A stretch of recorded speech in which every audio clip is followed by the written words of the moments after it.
Hello guys, welcome back to our channel Winsworld TV. So matapos pumutok ang balita sa posibleng laban sa pagitan ni former 3 World Division Champion Cuadro Alas John Riel Casimero at current WBC Bantamweight Champion Junto Nakatani. Dahil tulad ni Junto Nakatani na gusto makalaban itong si John Riel Casimero.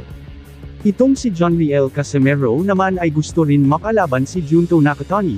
In short guys, parehas silang may gusto. Ayon naman kay John Riel Casimero nang tanungin siya ng ilang Japan news tungkol sa paglaban niya kay Junto Nakatani. Ayon kay Casimero ay bukas naman siya sa posibilidad na makalaban itong si Junto Nakatani. Dagdag pa niya kung nakatadhana na maglaban sila sa ibabaw ng boxing ring nitong si Junto Nakatani. Why not? Kaya open na open siya kung gusto ng kampo ni Junto Nakatani na maglaban sila ay anytime anywhere daw.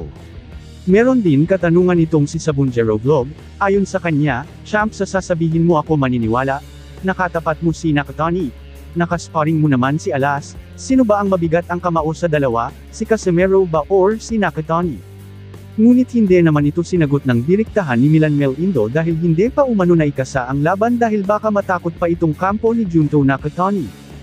Kung maalala nyo sa taong 2019 ay nakaharap na ito ni Milan Mel Indo itong si Junto Nakatani sa timbang na 115-pound super flyweight division, kung saan ay nabigo nga dito ang ating kababayan na si Milan Mel Indo. At kung pag-uusapan naman natin ang sparring ni Milan Mel Indo kontra John Riel Casimero, ay panigurado na alam ni Milan Mel Indo kung sino ang may mabigat na kamao. Ngunit dahil hindi pa nakakasa ang laban Junto Nakatani versus John Riel Casimero ay mananahimik muna ito, dahil baka daw matakot pa si Nakatani. Dahil kapag umayaw itong si current undisputed and 4 World Division Champion Naoya Inoue na lumaban kay John Riel Casimero ay tiyak kay Junto Nakatani ito babagsak para lumaban. Dahil plano na ni Junto Nakatani na lumaban sa 122-pound super bantamweight division. So John Riel Casimero may bagong problema na namang kahaharapin. Dahil matapos ng pangyayari kung saan tangkang ambangan daw ito ni John Riel Casimero, itong nasabing judge, dahil puro paninira daw ang ipinakakalat nito sa mainstream media. Dahil nag-formal complaint na ang Pinoy boxing judge, kontra sa former 3 World Division Champion Cuadro Alas, angas ng Pinas John Riel Casimero. Maliban dyan ay bamanat din itong pamunuan ng MP Promotion na si Sean Gibbons kay Cuadro Alas John Riel Casimero, na ayon sa naturang promotion ay mag-retiro na lang daw itong si John Riel Casimero, dahil hindi na daw ito makakatapak ng boxing ring.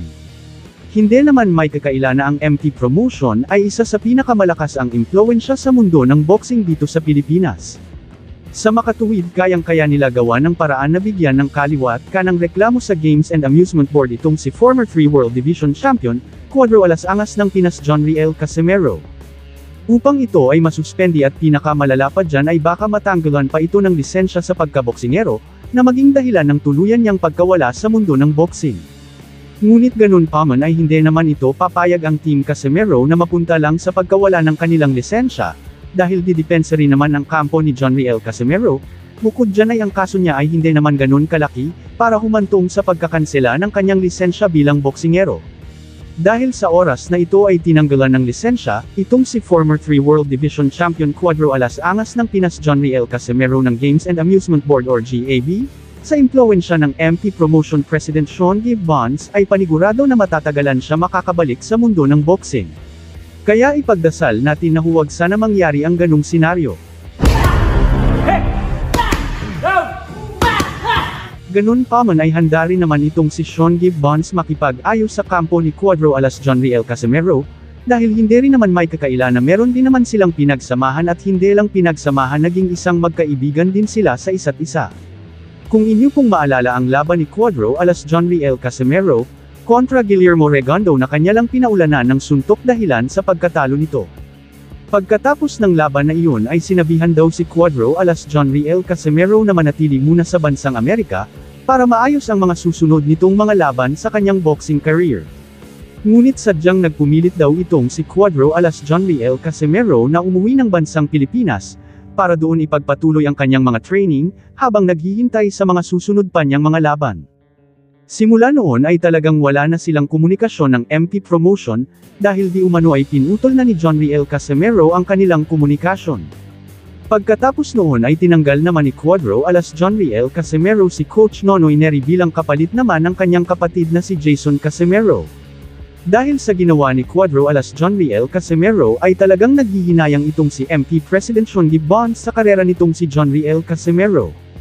Dahil kung nanatili daw siya sa MP promotion ay tiyak na malayo na ang kanyang naabot. Ganun pa man ay bukas pa rin naman ang pintuan ng MP promotion para sa former 3 World Division Champion Cuadro alas, angas ng Pinas John Riel Casimero na papasukin sa kanilang bahay. May mga kasamahan lang daw talaga si John Riel Casimero na mahilig manggatong or manira ng tao, in short may mga salsilero.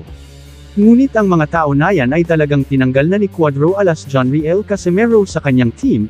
Isa na raw rito na tinanggal niya sa team ay itong si Silver Voice TV, na hanggang sa ngayon ay solid supporter bilang isang number 1 basher ni Cuadro alas John Riel Casimero. I'm about to go off like a weapon, fuel to the top, got a filled up engine. In my thoughts obsession, I will. Thank you for watching. Salamat sa inyong panunood. This is Winsworld TV saying peace, love and good vibes lang tayo lagi, okay? Alright.